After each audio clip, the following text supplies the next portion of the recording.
नमस्कार, ताल ठोक के देख रहे हैं आप। मैं हूं आपके साथ रोहित सरदाना। और आज सवाल ये कि जैसा देश वैसी ड्रेस हमारे देश के लिए जरूरी है या मजबूरी। हम ये सवाल देश के पर्यटन विभाग की ओर से जारी एक एडवाइजरी के बाद उठा रहे, जिस आगरा में दुनिया भर से भारत आने वाले सैलानी एक बार जरूर जाते हैं। आज उसी आगरा में देश के पर्यटन संस्कृति मंत्री ने एक अहम बयान दिया। डॉक्टर महेश शर्मा ने अपने मंत्रालय की एडवाइजरी के बारे में ये बताया कि पर्यटकों को क्या करना चाहिए और क्या नहीं। इसी दौरान उन्होंने कहा कि भारत आने वाली महिला सैलानियों को छोटी जगहों पर रात को अकेले नहीं निकलना चाहिए, उन्हें स्कर्ट नहीं पहनना चाहिए। इसके बाद से ये बहस तेज हो गई कि क्या क्राइम पर कंट्रोल करने के लिए विदेशी सैलानियों के कपड़े बदलवाने की ये सरकारी पहल सही है। साल 2014 में भारत में विदेशी पर्यटकों के खिलाफ कुल 384 अपराध दर्ज किए और इनमें से 4 हत्या के मामले और 17 बलात्कार। इसमें कोई शक नहीं है कि ऐसे आंकड़े देश की छवि खराब करते हैं। पर हम ये पूछ रहे हैं कि पोशाक को लेकर जो रोक टोक हो रही है, क्या उससे सैलानियों के बीच हमारे देश की छवि अच्छी रहेगी? सवाल ये भी है, ये कैसे तय होगा कि स्कर्ट पर या फिर किसी और ड्रेस पर पाबंदी से सैलानियों की सुरक्षा पुख्ता हो जाती है? पर्यटकों को जब वो एयरपोर्ट पर आते हैं उनको एक वेलकम किट दी जा रही है। एक कार्ड है उसमें कि जिसमें डूज एंड डोंट्स, क्या करें और क्या ना करें। जैसे छोटी छोटी बातें हमने बताया कि भाई आप छोटी जगहों पर रात के टाइम अकेले ना निकलें, स्कर्ट्स पे ना पहने। अगर पंडित महेश शर्मा का बस चले तो वो हर महिला को बुर्का पहना दे। ये जो संस्कृति के मंत्री हैं ये भारत की बुनियादी संस्कृति नहीं समझते। मजाक है कि इस तरह का बयान आना टूरिज्म मिनिस्टर का कि आप स्कर्ट न पहने। आप महिलाओं के कपड़ों पे कोई पाबंदी नहीं लगा सकते, और ख़ास करके जो फॉरेनर्स हैं उनका तो ड्रेस ही यही है। आप कैसे उनको क्या साड़ी पहनाएंगे?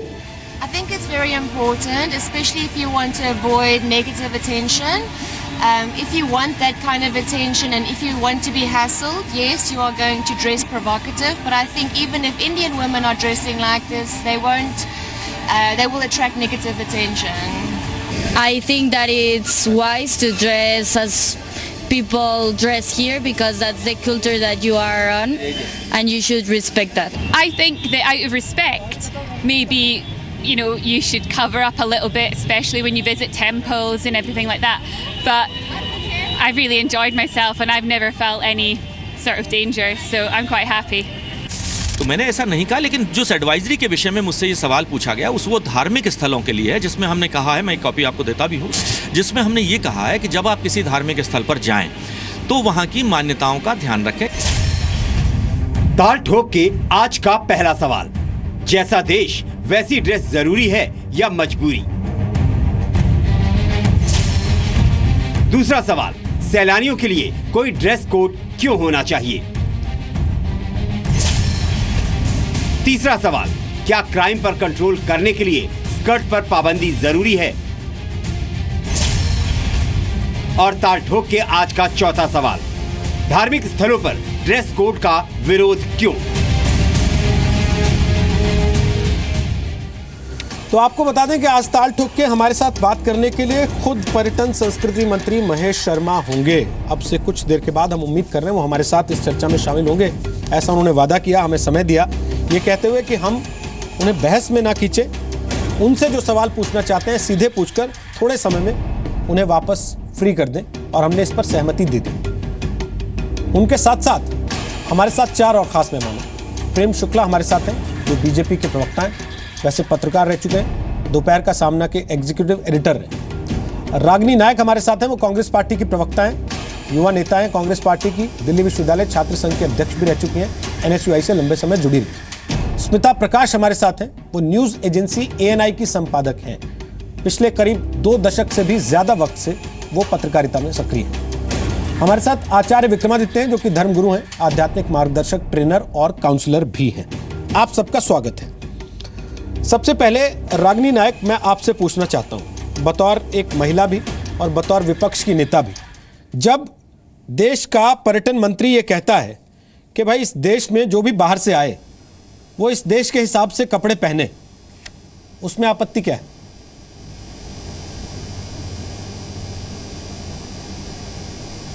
रोहित जी, आपका पहला प्रश्न जो था वो भी मुझे लगता है इसी तर्ज पर है, जब आपने कहा जैसा देश वैसा भेष। तो मैं ये भी कहना चाहूंगी कि लोकोक्तियां और कहावतें राजा के दरबार से निर्देश के रूप में जारी नहीं होती थी। वो एक समुदाय, एक समाज के व्यावहारिक और सामान्य ज्ञान को कहीं ना कहीं प्रतिबिंबित करती थी। और इसीलिए इसी तर्ज पर मैं बहस करना चाहूंगी कि ज्यादातर सैलानी जो किसी भी देश में जाते हैं वो उस देश की सभ्यता, संस्कृति, खान पान, वेशभूषा के बारे में जानकारी एकत्रित करके जाते हैं।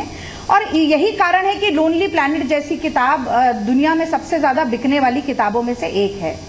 और खास तौर से अगर धर्म स्थलों की, धार्मिक स्थलों की बात करें तो आजकल तो इंटरनेट पे तमाम धार्मिक स्थलों के सभी नियम कायदे मौजूद हैं। पर जब सरकार और सरकार के मंत्री इस तरीके के निर्देश जारी करते हैं, dos and don'ts and advisory जारी करते हैं, जिसमें महिलाओं के कपड़ों और आवाजाही को नियंत्रित किया जाए, तो मुझे लगता है 4 बड़े प्रश्न उठते हैं। सबसे पहली बात तो ये कि कहीं ना कहीं ये पता चलता है कि भारत सरकार महिला सैलानियों को सुरक्षा देने में असमर्थ है, असक्षम है, और इसीलिए उनकी सुरक्षा की जिम्मेदारी उन पर ही वापस डाली जा रही है। दूसरी बात, आप जब अपनी संस्कृति की ठेकेदारी की बात वैश्विक पटल पर करते हैं तो ये समझ में आता है कि कहीं ना कहीं आप उन सैलानियों की जो कि अपने देश की संस्कृति भी हमारे देश में लाना चाहते हैं, उनके प्रति असहिष्णुता दिखा रहे हैं। तीसरी बात, ज्यादातर महेश शर्मा ऐसी नियम कायदे कानून महिलाओं पर ही क्यों लागू करना चाहते हैं, ये भी बड़ा प्रश्न है। और अंतिम बात मैं ये भी जोड़ दूं कि यौन शोषण को महिलाओं के कपड़ों के साथ जोड़कर देखना मैं पूरी तरह से गलत समझती हूँ, क्योंकि ऐसे में महिलाओं की सुरक्षा की जिम्मेदारी आप केवल उनकी वेशभूषा पर डाल रहे हैं। ठीक है। जहाँ 6 महीने से लेकर 70 साल की वृद्ध महिला का बलात्कार होता है या यौन शोषण होता है, वहां पर मैं नहीं समझती कि कपड़ों की कोई भी भूमिका हमें इस तरह से निर्धारित करनी चाहिए। ठीक, मैं आपकी आखिरी बात से पूरी तरह से सहमत हूं कि यौन अपराध को कपड़ों से जोड़ के नहीं देखा जा सकता। लेकिन अब मैं वापस आता हूं टूरिज्म एडवाइजरी पर। प्रेम शुक्ला, मेरे हाथ में कुछ प्रिंट आउट्स हैं जो मैंने अभी इंटरनेट से खोज के निकाले। कतर का ये एक प्रिंट आउट है जो एयरपोर्ट पर लगा रहता है। मैं कोशिश करूंगा मेरे सहयोगी उसे स्क्रीन पर भी दिखा पाएं। और ये प्रिंट आउट कहता है, reflect your respect, help us preserve Qatar's culture and values, please dress modestly in public places by covering from shoulders to knees. इसमें तस्वीर भी बनी है कि कैसे कैसे कपड़े आप नहीं पहन के इस देश के अंदर आ सकते हैं। ये कतर की तस्वीर है। इसके बाद एमिरेट्स की एक तस्वीर मेरे पास है। इस पर लिखा है प्लीज वेयर रिस्पेक्टफुल क्लोथिंग, और उसमें भी कपड़ा बना है कि कैसा कपड़ा आपको नहीं पहनना चाहिए। वो ये एयरपोर्ट पे उन्होंने बोर्ड्स लगा दिए। इसके बाद वेटिकन सिटी की तस्वीर मेरे पास है, जिसमें वेटिकन सिटी में भी बोर्ड्स पर बाकायदे बताया गया, आप स्क्रीन पे देख सकते हैं कि किस तरह के कपड़े आप पहन के इस देश में आ सकते हैं, किस तरह के कपड़े आपको पहन के इस देश में नहीं आना चाहिए। यस और नो करके उन्होंने निशान बना दिया। फिर दुबई शॉपिंग मॉल्स में जगह जगह प्लीज वेयर रिस्पेक्टफुल क्लोथिंग और बाकायदे बना के दिखाया गया कि कैसे कपड़े आप पहन सकते हैं। महिला और पुरुष पूरे कपड़ों में वहां पर दिखाई दे रहे हैं। इसके साथ साथ Israel, please do not pass through और नेबरहुड इन इमोडेस्ट क्लोथ्स। जब हर देश की एक एडवाइजरी है प्रेम शुक्ला, हिंदुस्तान की क्यों नहीं हो सकती? जी, यहाँ तो हिंदुस्तान में एडवाइजरी भी पर्यटन मंत्री जी ने उस पर चर्चा की और विपक्ष के तेवर जो हैं वो तत्काल जो है महिलाओं पर उनका प्रहार है, इस तरह का दुष्प्रचार प्रारंभ हो गया। संकट यहाँ है कि लोग जो हैं, भारतीय जनता पार्टी के नेता मंत्री अगर कुछ कह देते हैं तो कांग्रेस ने ये तय कर रखा है या विपक्ष ने ये तय कर रखा है कि उसको गलत साबित कर देना ही इनका राजनीतिक धर्म है। संकट ये है कि आप जो हैं, जब हमारे यहाँ कोई राजकीय कार्यक्रम होते हैं तो आप औपचारिक वेश पहन कर आए, ये एडवाइजरी जारी की जाती है। और आज से नहीं, पंडित जवाहरलाल नेहरू जब प्रधानमंत्री थे, डॉक्टर राजेंद्र प्रसाद जब राष्ट्रपति थे, तब से लेकर आज तक जारी की जाती है। आज तक किसी ने इस पर कुतर्क नहीं किया कि इसके कारण महिलाएं जो अपना वेश पहन कर आना चाहती हैं या पुरुष जो वेश पहन कर आना चाहते हैं वो प्रतिबंधित क्यों कर रहे हैं। आज धार्मिक स्थलों पर उनकी धार्मिक मान्यताओं का सम्मान करते हुए आपको वेश पहनना चाहिए। पर्यटन मंत्री जी ने सिर्फ इतनी सी बात कह दी, इसको तत्काल जो है वो यौन शोषण जैसे मामलों और यौन संबंधी अपराधों के मामलों से जोड़कर उस पर कुतर्क करने का एक प्रयास हो रहा है। अनावश्यक जो है सरकार को बदनाम करना, मंत्रियों की घेराबंदी करना, क्योंकि मुद्दे नहीं है इन पर बात करने के लिए। भाई, भ्रष्टाचार जो 10 वर्षों का सबसे बड़ा कार्य था, भ्रष्टाचार बंद है तो आप घोटाले बंद हैं, तो घोटालों पर भ्रष्टाचार पर बात हो नहीं सकती है। शुक्ला जी, भाई भतीजावाद पर बातचीत नहीं हो सकती है। तो इसलिए जो है, जो पर्यटन मंत्री जो एक एडवाइजरी की बात भी कर रहे हैं, उसको भी किस तरह से जो है उत्तर उसके लिए गढ़े जा रहे हैं, देख रहे हैं। लेकिन उन्होंने कहा तो ना कि स्कर्ट ना पहन के आए। एडवाइजरी देना, दूसरे के विवेक पे छोड़ना एक बात है, स्कर्ट जो और है, अपनी तरफ से ये कह देना कि ये पहन के आए और ये पहन के ना आए, इसमें अंतर है ना सर? नहीं, वो सुन लीजिए ना। नहीं, किसी गुरुद्वारे में आप स्कर्ट पहन कर जाए तो निश्चित तौर पर गुरुद्वारा का ग्रंथी उस पर बात करें। सिद्धिविनायक मंदिर है मुंबई में, सिद्धिविनायक मंदिर में कांग्रेस के कार्यकाल में जब सिद्धिविनायक मंदिर के ट्रस्टी एससीपी के लोग हुआ करते थे, उसमें ये एडवाइजरी निकाली गई कि जींस पहन के ना आए। तो क्या ये तालिबानी सोच थी कांग्रेस के लोगों की? एक प्रश्न चिन्ह पैदा होता है। महालक्ष्मी मंदिर में इस तरह की एडवाइजरी दी गई कि कृपया फॉर्मल ड्रेस पहनकर आए, इस तरह के ड्रेस न पहनकर आए, ड्रेस में आपका अंग प्रदर्शित होता हो। ये आज की बात नहीं, हमारे मंदिरों में इस तरह की एडवाइजरी, और भी ट्रस्ट जो सरकार द्वारा नियंत्रित ट्रस्ट रहे हैं, उन ट्रस्ट के लोगों ने इस तरह की एडवाइजरी जारी की है। अब एडवाइजरी का यदि उल्लेख कर दिया जा रहा है तो इतना कौन सा आसमान टूट पड़ रहा है? ठीक है, अब मैं एक चीज पूछता हूं स्मिता प्रकाश आपसे। मेरे पास ये एडवाइजरी है जो भारत सरकार ने जारी की है, अतुल्य भारत इनक्रेडिबल इंडिया।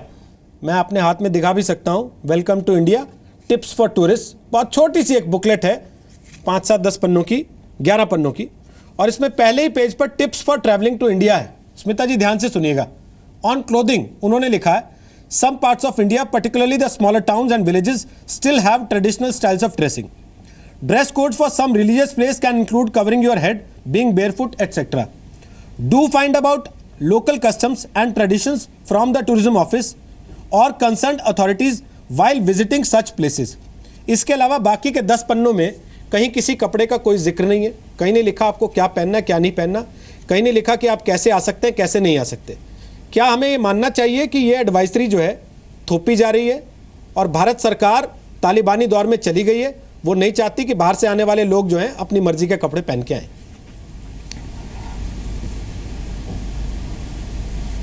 देखिए, जो एडवाइजरी में जो आपने अभी पढ़ के सुनाया, अगर उसी बात पर छोड़ दिया जाता तो फिर बात ठीक थी।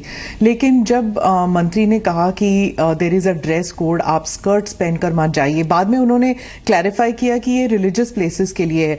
लेकिन जब स्टेट कहता है कि आप ऐसे कपड़े नहीं पहन सकते या ऐसे कपड़े पहन सकते हैं, तो it's as if the responsibility is on the tourist for his or her safety, and the presumption is कि जो कपड़े वो पहनते हैं उसकी वजह से उनकी सेफ्टी को कोई खतरा है।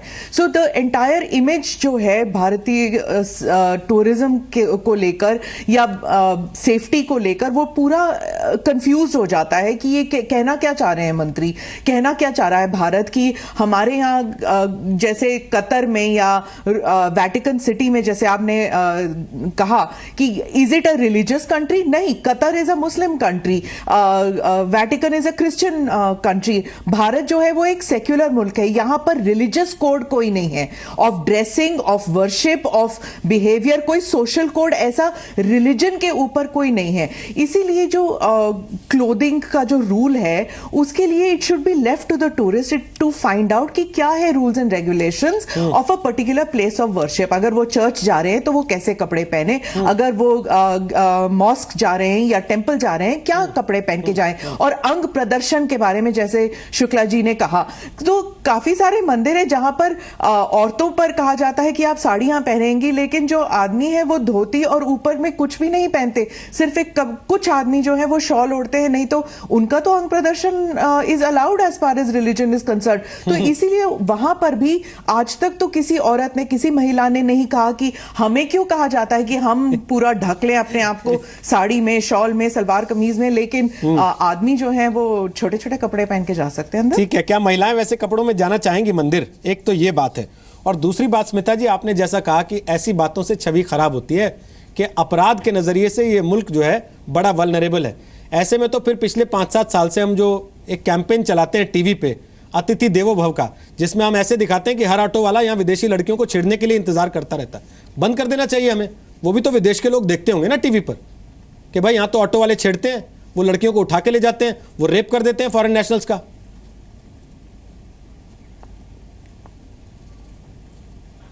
देखिए वो जो एड है वो कंट्रोवर्शियल एड है, मैं मानती हूँ कि एक किस्म से अगर सिर्फ वही एड चलता कि हाँ then it would give the impression, लेकिन जो टूरिज्म का जो एड है उन्होंने बहुत सारे एड्स निकाले हैं और उसमें ये भी दिखाया, और आप सच बात कितना छुपाएंगे।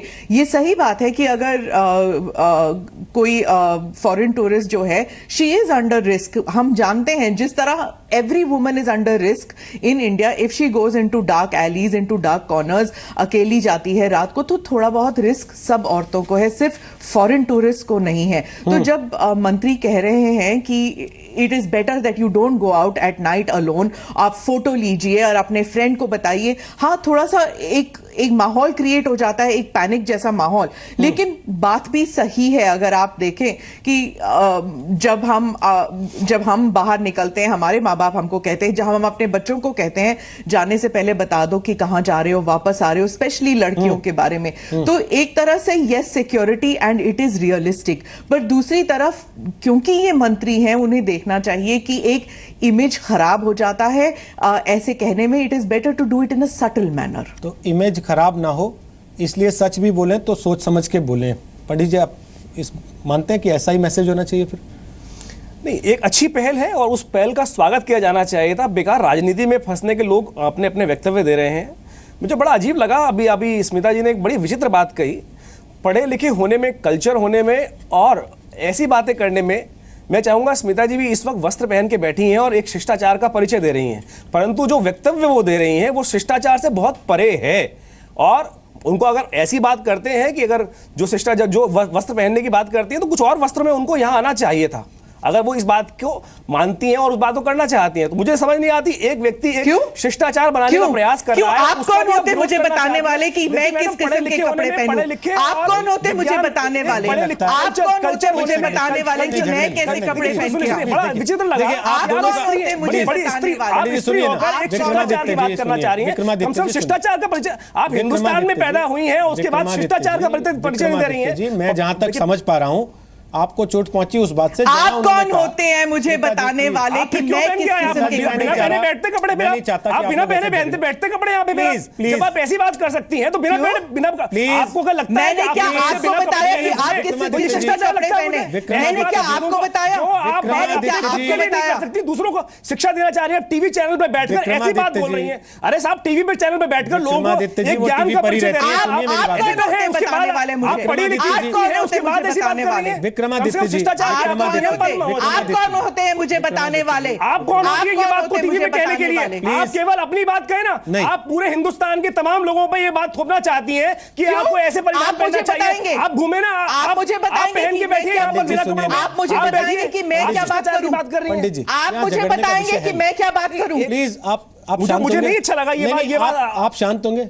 आप शांत होंगे? पहले आप शांत होंगे? देखिए, आपको अच्छा नहीं लगा तो उसके बारे में सब बंद कर दें, सब बात बंद कर दें। आप बोल रही है तो मैं ब्रेक ले लूं, बात समझ में आनी चाहिए ना। मैं ब्रेक ले लूं। अगर आप सुनने को तैयार नहीं है तो मैं ब्रेक ले सकता हूं। अभी मेरे पास पर्याप्त विज्ञापन है चलाने के लिए। अगर आप चाहते नहीं कि लोगों को कुछ सुनाई दे तो फिर ब्रेक ले लेते हैं, बेहतर है। आप दोनों सम्मानित व्यक्ति हैं अपने अपने क्षेत्र के, कम से कम इस बात का ध्यान रखें कि आप लोग को सुनने के लिए लोग बैठे हैं, ये देखने के लिए नहीं कि आप झगड़ रहे हैं। मेरा कहना यह है, उन्होंने कोई बात थोपी नहीं, पहली चीज उन्होंने अपना विचार रखा, आप अपना विचार रख रहे हैं। सिमिलरली, क्या मंत्री ने केवल उस समय विचार रखा जो एडवाइजरी में नहीं है? और अगर एडवाइजरी में नहीं है तो उसे थोपना क्यों माना जा रहा है?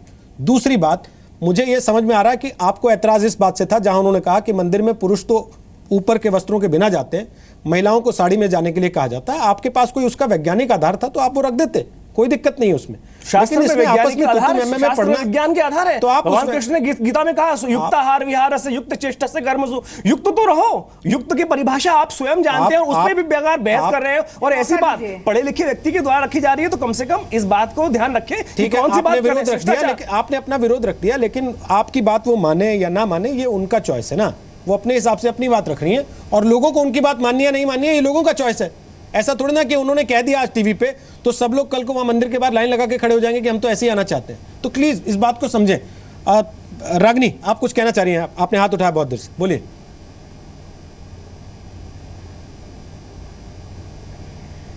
रोहित जी, मैं तो सभी धर्मगुरुओं का बहुत आदर करती हूं और मैं समझती हूं कि भारतीय संस्कृति का अभिन्न हिस्सा हमारी धार्मिक परंपराएं, रीतियां और जिसे हम रिचुअल्स कहते हैं, सभी कुछ हैं। लेकिन इसके साथ साथ ये समझना आज के संदर्भ में बहुत जरूरी है कि जब हम भारतीय, तो वो कोई ठोस वस्तु नहीं है जो एक समय पर निर्धारित कर दी गई हमेशा हमेशा के लिए। वो पानी की तरह तरल वस्तु है जो कि समय के साथ बदलती हुई व्यवस्थाओं के साथ, रंग ढंग के साथ बदलती जाती है। अब मैं आपको एक छोटा सा उदाहरण देती हूँ मंदिरों का ही। आप अगर महाराष्ट्र के त्र्यंबकेश्वर मंदिर की बात करें तो जैसा स्मिता जी ने कहा, वहां महिलाओं को साड़ी पहनकर जाना अनिवार्य है और पुरुषों के लिए धोती और ऊपर एक अंग वस्त्र पहनना जरूरी है। उसके पीछे का कारण ये था कि हिंदू धार्मिक व्यवस्था में सिले हुए कपड़े नहीं पहने जाते थे, लेकिन अब उसमें परिवर्तन आया है। महिलाएं साड़ी के साथ ब्लाउज भी पहनकर जाती हैं, जो कि शायद पहले पहनकर ना जाती हूं वैदिक काल में। तो परंपराएं भी समय के साथ साथ बदलती हैं। इसीलिए ये कहना कि हम संस्कृति के ठेकेदार हैं, हम निर्धारित करेंगे कि महिलाएं क्या पहनेंगी, क्या खाएंगी, किससे प्रेम करेंगी, किससे शादी करेंगी, ये आज के संदर्भ में बिल्कुल गलत है। और मैं इसे आज की चर्चा से जोड़ना इसलिए चाहती हूँ क्योंकि संस्कृति मंत्री बार बार इस तरह के वक्तव्य देते हैं। नहीं, मेरा सवाल रागिनी नायक ये है कि जो सुसंस्कृत लड़कियां हैं भारत की, वो रात को बाहर नहीं जाएंगी, और उसी के साथ आप जोड़कर देखिए जो वो विदेशी सैलानियों के बारे में कह रही हैं। जैन मंदिर उज्जैन में 8 साल से ऊपर की लड़कियां जीन्स, कैप्रिया, गाउन पहन के नहीं जा सकती। गुरुद्वारों में दुनिया भर के सबके लिए सिर ढक के रखना जरूरी होता है। मैं जानता हूँ आप भी जाती हैं बंगला साहिब में, तो आप सिर ढक के जाती हैं। कभी आपने वहाँ डिफाई करने का चैलेंज नहीं किया किसी को। तिरुपति मंदिर में जैसा आप खुद कह रही हैं, पुरुषों के लिए धोती या पायजामा, महिलाओं के लिए साड़ी पहनना जरूरी है। भाई, जब आप खुद मानते हैं कि ये सारे ड्रेस कोड्स हैं, इन सारी धार्मिक जगहों पे हैं, वो अगर आपकी सरकार कहीं वेरीफाई कर दे रही है कि हाँ है ऐसा, उसका ध्यान रखा जाए, तो इसका बतंगड़ बनाने की क्या जरूरत पड़ती है? हम लोग नहीं, धार्मिक डिफाई करना अलग बात होता है, रूल्स अलग बात होती है। जरूरी नहीं होता डिफाई करना है। पूरा करें स्मिता आप। नहीं, यहाँ रागिनी जो कह रही थी बिल्कुल सही है। इसका ये जरूरी नहीं कि हम कि रागिनी और मैं दोनों स्कर्ट पहन के यहाँ बैठे अगर हम कहते हैं that women have freedom to choose what they want to wear, इसका ये मतलब नहीं कि हम उसी किस्म के कपड़े पहने। Same way as we are saying कि अगर हम मंदिर जाते हैं तो एक किस्म के कपड़े पहनते हैं, अगर हम मस्जिद जाते हैं तो सिर ढकते हैं, या गुरुद्वारे जाते हैं तो सिर ढकते हैं।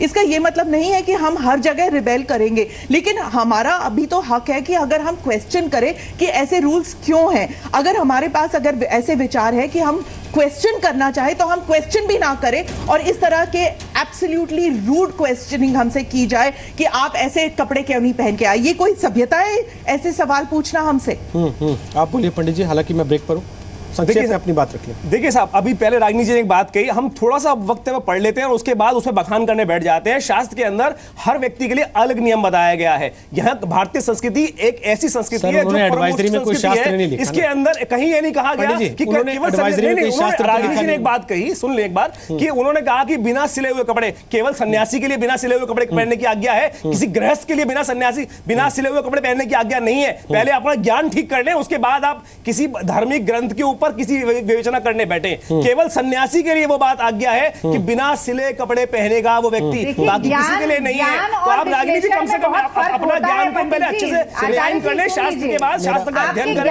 उसके बाद किसी शास्त्रों पे ना जाएं, शास्त्रों पे ना जाएं प्लीज, शास्त्रों पे ना। शास्त्र में कहीं वर्जित नहीं है, केवल सन्यासी के लिए है, केवल सन्यासी के लिए। शास्त्र उठा के पढ़ेंगे तो समझ में आएगा आपको। ठीक पंडित जी, धर्म चर्चा नहीं है, शास्त्रों का ज्ञान आपका ज्यादा है। लेकिन आपकी विवेचना जो है वो महिला विरोधी है। यही विरोधी नहीं है, भारतीय संस्कृति में महिला विरोधी हो ही नहीं सकती। हम महिला की आराधना करने का विषय रखते हैं, महिला की आराधना करते हैं। आप जैसे लोग कुतर्क करके बेकार बात को बतंगड़ बनाते हैं। आराधना, ये आराधना कर रहे हैं, ये आराधना कर रहे हैं, लेकिन शिष्टाचार भी तो आप सीखे ना। आप पढ़े लिखे ज्यादा लोग हैं, कम से कम शिष्टाचार राजनीतिक दृष्टिकोण से उसके व्यक्तित्व को बेकार बात बना रहे हैं। महेश शर्मा जी, 11 पन्ने की बुकलेट है जो पर्यटन मंत्रालय ने जारी की, मेरे हाथ में है। पिछले आधे घंटे से इस पर बहस हम लोग कर रहे हैं और सुबह से आपके कहे पर बहस चल रही है। लेकिन जो इसमें लिखा है और जो आप कहते हुए टीवी पर दिख रहे हैं, वो बात इस बुकलेट में तो है ही नहीं सर। वो स्कर्ट इसमें है नहीं, तो वहां कहां से आ गई फिर जहां आप थे? देखिए, कल जब मैं आगरा गया, जिस विषय पर वहाँ के पत्रकार ने जिसने पूछा कि आप पत्रकारों की सुरक्षा के लिए क्या कर रहे हैं, उसमें जब हमने बताया कि हमारी एडवाइजरी बुकलेट है, तो उन्होंने कहा इस बुकलेट में आपने कपड़ों के ऊपर और बहुत सारी चीज़ों पर पाबंदी लगाई है। तो हमने कहा हमने पाबंदी नहीं लगाई है, और हम भारत एक इस तरह की विविधताओं वाला देश है। भारत की संस्कृति 200 किलोमीटर पर भाषा, खाना, पहनावा बदल जाते हैं, और हम जो भारत की संस्कृति है सर, हमारी उस वसुधैव कुटुंबकम पर, यत्र नारीस्तु पूज्यन्ते पर हम विश्वास रखते हैं, अतिथि देवो भव पर हम विश्वास रखते हैं।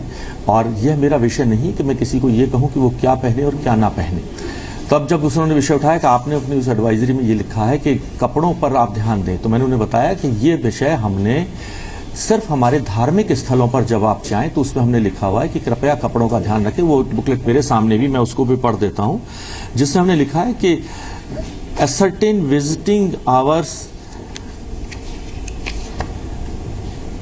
dress codes for some religious places can include covering your head and being barefoot, etc. Some parts of India, particularly the smaller towns and villages, still have traditional styles of dressing.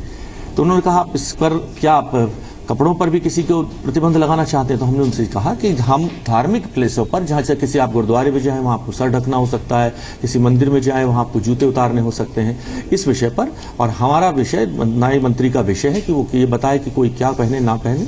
मेरी भी 2 बेटियां हैं और वो कपड़े पहनती हैं, वो स्कर्ट भी पहनती हैं, डॉक्टर हैं, वो टी शर्ट भी पहनती हैं, शर्ट पहनती हैं। तो ये मेरा विषय नहीं है कि हम किसी के कपड़ों पर कोई प्रतिबंध लगाएं कि कोई क्या पहने ना पहने। हाँ, ये ज़रूर मैंने कहा कि जब भी हमारी धर्म है कि हमारा फर्ज है कि जो हमारे यहाँ लोग आएँ, पर्यटक, विदेशी पर्यटक खासतौर पर, उनकी सुरक्षा का हम ध्यान रखें। और विशेष तौर पर जब अकेले पर्यटक जब कमी हो, रात के समय जब निकलें, तो कृपया इन चीज़ों का ध्यान रखें कि जिस टैक्सी में आप बैठे उस टैक्सी की नंबर प्लेट की फ़ोटो लेकर आप किसी अपने दूसरी डेस्टिनेशन को अपलोड कर दें। और 1363 एक हमारी हेल्पलाइन है, जिसको 24 घंटे 12 भाषाओं के अंदर, जर्मन टूरिस्ट अगर पूछेगा तो जर्मन भाषा में उपलब्ध है, अगर कोई और स्पेनिश टूरिस्ट या रशियन टूरिस्ट अपनी भाषा में पूछेगा तो रशियन भाषा में वो उपलब्ध है। तो हमने किसी को ये सलाह नहीं दी कि आप क्या पहने और ना क्या पहने। और पहली बात ये भारत के कल्चर मंत्री या पर्यटन मंत्री की जिम्मेदारी नहीं है कि वो बताए कि कोई क्या पहने क्या ना पहने।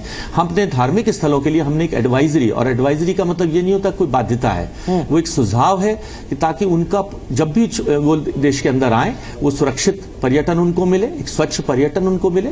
देश के प्रधानमंत्री जी का ये सपना है कि हम पर्यटन को नई ऊंचाइयों तक ले जा सके, जिससे भारत की घनी संस्कृति को हम विश्व के कोने में पहुंचाएं, और जिसमें हमारा किसी तरह का भी थे किसी के कपड़ों पर बंधन लगाना या नहीं है। और ना ही हमने इस विषय को कहा है। जब ये सुरक्षा के विषय के अंदर उन्होंने पूछा तो जो विषय हमारी एडवाइजरी बुकलेट में लिखा है उसको मिस इंटरप्रेट किया गया। हमने उसमें ये जरूर कहा है कि जब आप रात के टाइम किसी टैक्सी में बैठें तो अकेले जब बैठे तो खास तौर पर उस टैक्सी का नंबर लेकर उसे अपलोड कर दें। सर महेश जी, पूरा विवाद स्कर्ट पे है जी, एडवाइजरी पीछे रह गई है और स्कर्ट पूरी चर्चा में। आप कह रहे हैं कि स्कर्ट है ही नहीं पूरी बातचीत में कहीं। हमने किसी से ये नहीं कहा कोई, मैंने कहा ना कि मैंने कहा जब इसके विषय में पूछा गया, जब उन्होंने पूछा, जो पत्रकार ने ये पूछा कि आपने इस एडवाइजरी के अंदर कपड़ों पर प्रतिबंध लगाने की बात कही है, और उन्हीं के शब्द थे, ये जो शब्द भी आप कहना चाहते हैं उन्हीं के शब्द थे कि क्या आप उन पर प्रतिबंध लगाना चाहते हैं। मैंने कहा ये मेरा विषय नहीं है, आप उसको पूरी स्टेटमेंट को देखें। उसमें हमने कहा कि ये विषय मंत्री का नहीं है कि कोई क्या पहने क्या ना पहने। हम सभी का सम्मान करते हैं, विदेशी पर्यटकों को हम आमंत्रित करते हैं, और पूरे विश्व के अंदर आज इस तरह की एडवाइजरीज हर चीज़ों के लिए तो हम अपने पर्यटकों को थोड़ा सा सुझाव देते हैं, हम उन पर बाध्यता नहीं करते कि आप क्या करें। अब आप एटीएम से पैसे निकालने जाते हैं, हम उसको ये कहते हैं कि आप एटीएम के अंदर पिन कोड डालने के बाद उसे डिलीट कर दें ताकि उसका दुरुपयोग ना हो। हम ये कहते हैं उनसे कि जब आप रेलवे स्टेशन पर जाएं तो लाइसेंस वाले कुली को आप इस्तेमाल करें, अब जब आप लाइसेंस वाले गाइड को इस्तेमाल करें।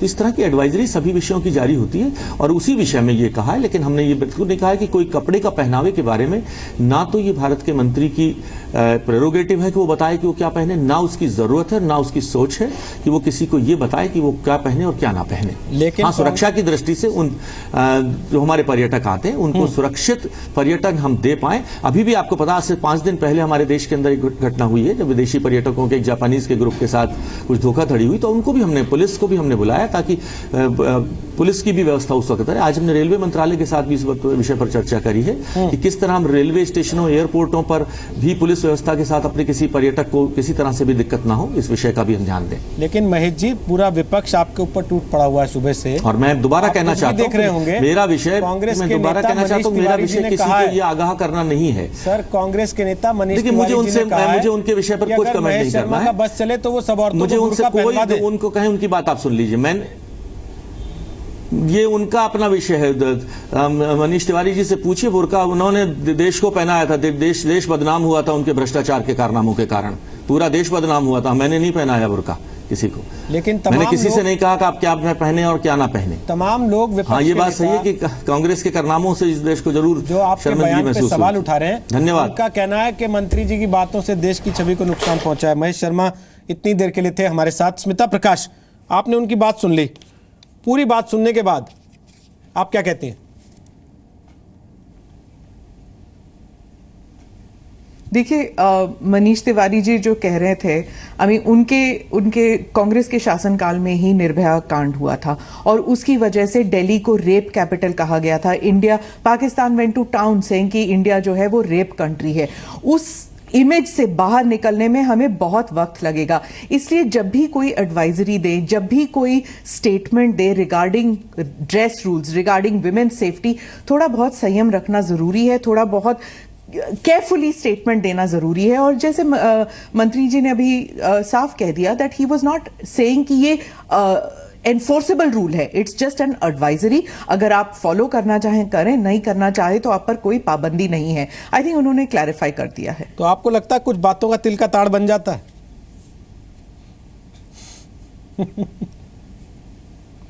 वो तो बनेगा ही जब मंत्री कुछ कहेंगे और अगर वो क्लैरिफाई नहीं करेंगे इमीडिएटली तो ऑब्वियसली उसका डबल मीनिंग निकल सकता है और इसी की वजह से एक कंट्रोवर्सी होगी। अब जब मंत्री ने कह दिया कि it is not a rule, it is a मियर suggestion, लेकिन ये सजेशन जो है वो ट्रैवल कंपनीज और जैसे रागिनी ने कहा लोनली प्लैनेट है, वेबसाइट्स है, हर जगह ये सब एडवाइजरीज है, होटल्स में भी लोग बताते हैं। और अगर लोग टूरिस्ट जब आते हैं किसी के घर में भी रह रहे हैं वो भी एडवाइस करते हैं कि कुछ जगहों में आप ऐसे कपड़े ना पहन के जाएं। तो ये एडवाइजरी ऑफिशियली बताने की जरूरत नहीं होती है, ये एडवाइजरी जो है ट्रैवल कंपनीज देती हैं। चलिए, हालांकि जो एडवाइजरी ऑफिशियल जारी की गई है उसमें ये शब्द नहीं है, ये एक अच्छी राहत की बात है हमारे देश की छवि के लिए, जिसकी चिंता में हम लोग बहस कर रहे हैं। कपड़ों के बारे में है ही नहीं। जी बिल्कुल, पिछले 1 घंटे जिस पे हम बहस कर रहे हैं और सुबह से पूरा देश बहस कर रहा है, वो शब्द असल में उस एडवाइजरी में है नहीं। लेकिन रागिनी नायक, मनीष तिवारी जी कहते हैं कि सबको बुर्का पहना देना चाहते हैं।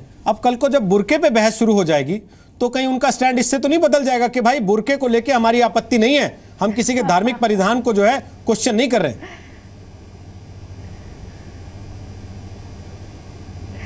देखिए, क्योंकि पूरी बहस कहीं ना कहीं अब स्पष्टीकरण पर आधारित हो गई है, तो मैं कह दूं कि बुर्के को आप धार्मिक दृष्टि से मत देखिए। बुर्के से मेरे हिसाब से उनका तात्पर्य था सर से लेकर पांव तक ढका हुआ होना। तो अब वो क्या कहना चाहते थे ये तो वही बता पाएंगे, लेकिन मैं कांग्रेस पार्टी की बात जरूर रख दूं संक्षिप्त में। देखिए, आग जहां लगती है वहीं धुआं होता है और बार बार संस्कृति मंत्री को स्पष्टीकरण इसीलिए देना पड़ता है क्योंकि वो पहले गलत बात बोलते हैं, फिर अपना भूल सुधार करने की कोशिश करते हैं, पर भूल से सीखते नहीं और फिर गलती दोबारा होती है। ऐसी ही एक टिप्पणी उन्होंने की थी कि भारतवर्ष की संस्कृति तो ऐसी है जहां 3 पीढ़ियों की महिलाएं एक साथ खड़े होकर चौके में खाना बनाती हैं और वो बहुत ही बढ़िया बात है। तो अगर हम संस्कृति मंत्री की बात को ही माने तो महिलाएं कहीं ना कहीं सर से लेकर पांव तक ढककर घर में खाना बनाएंगी और बाकी लोगों की संघ परिवार की बात माने तो बच्चे पैदा करने की मशीन बन जाएंगी। तो आज के संदर्भ में अपनी दृष्टिकोण को बदलने की बहुत जरूरत है। और अगर हम संदर्भ और पृष्ठभूमि को देखेंगे मनीष तिवारी जी का तो स्पष्टीकरण दे दिया फटाफट से, आपने मनीष तिवारी जी का तो फटाफट से स्पष्टीकरण दे दिया, लेकिन 10 सेकंड मुझे बस ठीक है, पूरा कर लीजिए। अरे 10 सेकंड बस अंतिम बात बोल लेने दीजिए। हाँ, पूरा कीजिए। हाँ, तो देखिए, धार्मिक स्थलों की जो मान्यताएं हैं, जो उनके नियम कायदे हैं, उन पर कोई आक्षेप नहीं कर रहा है। मैंने एक बार भी नहीं कहा कि आप गुरुद्वारे जाएं तो सर ना ढकें, मैंने एक बार भी नहीं कहा कि आप घुटने से ऊपर कपड़े पहनकर जाएं, लेकिन सरकारी तौर पर जब इस तरीके की बात सामने आती है तो वो कहीं ना कहीं निर्देश के रूप में आती है। यही मेरा सवाल था रागिनी, जो आपने क्लोजिंग कमेंट कहा है ना, और बाद में जो यही मेरा अगला सवाल था रागिनी, बैशिंग की बात भी आ जाए। बिल्कुल, यही मेरा अगला सवाल था प्रेम शुक्ला, जो बातें हम घर में करनी अच्छी समझते हैं, अपनी बहन बेटियों पत्नियों को माओं को ये बताना अच्छा समझते हैं कि भाई ऐसा कपड़ा नहीं ऐसा पहन के जाना चाहिए, ये देख के बड़ा अच्छा लगता है कि माँ और बहू जो है एक साथ सास बहू मिलके खाना बना रही, लेकिन वो बातें अगर कोई और कह रहा है तो वो बुरी हो जाती। क्यों? इसलिए कि हम लोग इतने खाली हैं कि हम हर चीज़ पे बहस करना चाहते हैं और हर चीज़ को प्रोग्रेसिव दिखने के लिए विवाद में खींच लेना चाहते हैं कि हमारी आज़ादी पे हमला कर रहा है। नहीं रोहित जी, अगर आगरा में स्कर्ट के ऊपर टिप्पणी ना की जाती तो क्या ये बहस पर जो है रागिनी नायक अनावश्यक जो है क्या महेश शर्मा जी ने वो वक्तव्य नहीं कहा है? रागिनी जरा सुन लीजिए, कान का भी सदुपयोग कीजिए, जुबान का कर लिया आपने।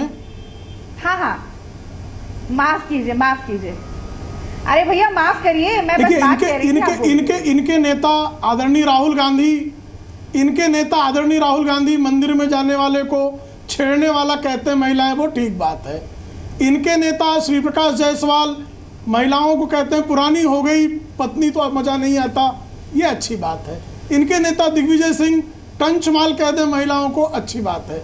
डॉक्टर महेश शर्मा जो कह नहीं रहे हैं, अभी साफ स्पष्ट तौर पर उन्होंने कहा कि मैंने स्कर्ट वाला मुद्दा मेरी तरफ से नहीं छेड़ा, मैंने सिर्फ इतना कहा आगरा में उनकी स्पष्ट टिप्पणी आई है जो उनके अपने वो जी न्यूज ने नहीं दिखाई है, बातें हैं अब सुन का नाम उन्होंने लिया है और इसी वजह से बहस चली। रागिनी मुझे नहीं पता, जहाँ कार्यक्रम शुरू हुआ था वो उसी बयान से शुरू हुआ था पहली चीज, लेकिन अब आप चीजों को घुमाना चाहते हैं तो आप सुबह से घुमा रही हैं अलग अलग चैनलों पे, यहाँ भी घुमा लीजिए। आप कहेंगे तो मैं दोबारा सुना दूंगा, और मैंने उनसे कहा भी कि जब एडवाइजरी नहीं है तो आपके मुंह में कहाँ से आ गया था स्कर्ट? यही आपका परम धर्म है तो आप लगाइए, इससे अगर राहुल गांधी जी प्रसन्न होते हो तो प्रसन्न कर लीजिए।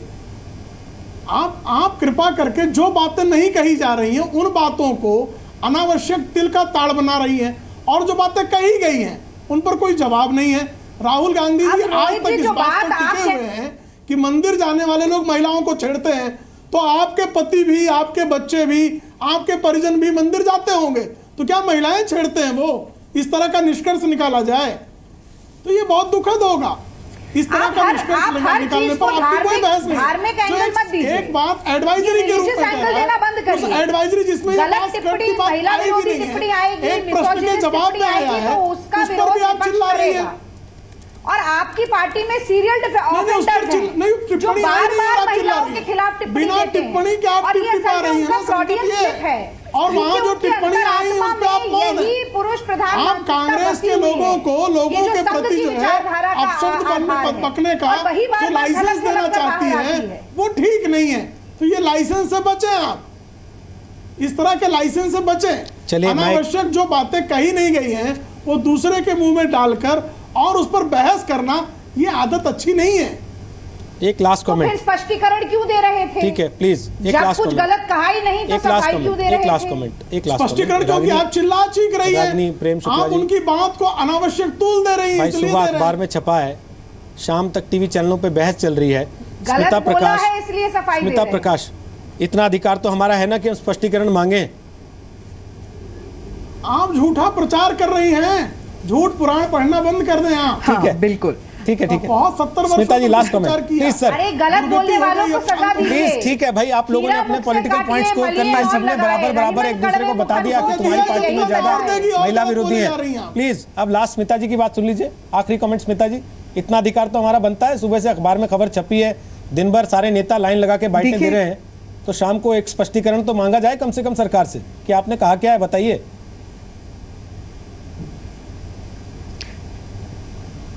जी, अभी आपके चैनल में ही मंत्री ने स्पेसिफाई कर दिया, स्पष्टीकरण कर दिया कि it was just an advisory, और एडवाइजरी जो है इस पर कोई, it's not something which can be enforced upon a tourist. तो अगर टूरिस्ट स्कर्ट पहनकर कहीं जाना चाहती हैं, किसी बार में, किसी होटल में शॉपिंग करने, तो वो कर सकती हैं। और अगर वो मंदिर भी जा रही हैं, अगर मंदिर ने नहीं रोका तो वो मंदिर में भी स्कर्ट पहनकर जा सकती हैं। ऐसे कई मंदिर हैं जहां पर स्कर्ट्स पहन सकते हैं, ट्राउजर्स पहन सकते हैं, सकते, सिर ढकने की ज़रूरत नहीं होती और स्लीवलेस पहन के जा सकते हैं। ऐसे कोई रूल्स नहीं है कि ये करना ही ज़रूरी है। गुरुद्वारों में भी और गिरजाघरों में भी ज़रूरी नहीं होता कि देयर इज़ एवरी चर्च या every mosque has a dress code. अगर वहाँ ड्रेस कोड है तो उसका पाबंद उसकी जो रिस्पेक्ट है वो सभी टूरिस्ट करते हैं।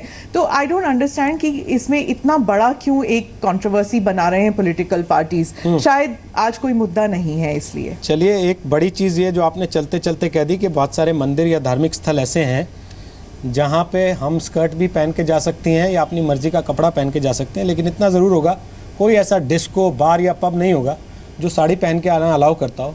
मतलब ये कि हम वहाँ के ड्रेस कोड तो बड़ी जल्दी स्वीकार कर लेते हैं, लेकिन बाकी जगह के ड्रेस कोड में हमें आज़ादी में खलल दिखाई देता है। बहुत बहुत शुक्रिया आप सबका आज ताल ठोके का हिस्सा बनने के लिए, समय निकालने के लिए।